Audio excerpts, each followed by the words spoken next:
చేసి మాలాంటి పేదోళ్ళని పట్టించుకోరు సార్ అని మా ఊళ్ళోకి వచ్చినప్పుడు కూడా మసీదు ముంగట గ్రామ పంచాయతీ కమిషనర్ గారు కూడా చెప్పడం జరిగింది.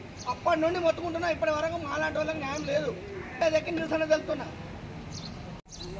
100% ఇందిరా మహిళల 100% 5% వికలాంగులకు అన్నారు. ఒక్క వికలాంగునికి కూడా రాలేదు. మొత్తం ఆబా చదువుకుంటా కాంగ్రెస్ లీడర్లకే ఇళ్ళు వచ్చినాయి, కాంగ్రెస్ లీడర్ల తల్లిదండ్రులకే ఇళ్ళు వచ్చినాయి, మొత్తం భూస్వాములకే వచ్చినాయి. వికలాంగునికి ఎవరికి రాలేదు. నాలాంటి వికలాంగునికి ఏం లేదు. ఆసరా పింఛన్ తప్ప గవర్నమెంట్ పథకాలు ఇప్పటి వరకు మా దగ్గరికి ఏం చేరలేదు. 887 సర్వే నెంబర్లో టీఆర్ఎస్ ప్రభుత్వం ఉన్నప్పుడు 887 సర్వే నెంబర్లో మాకు ప్లాట్లు ఇస్తామన్నారు.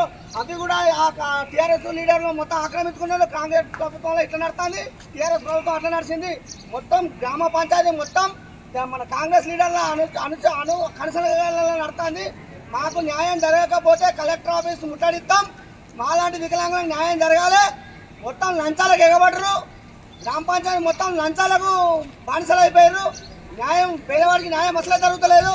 దీని మీద స్పందించమంటే ఒక్క లీడర్ కూడా ఎవరు స్పందిస్తలేడు. మాలాంటి వాళ్ళకి న్యాయం జరగాలని నేను ఇలా గ్రామ పంచాయతీ ఎక్కి నిరసన తెలుపుతున్నా.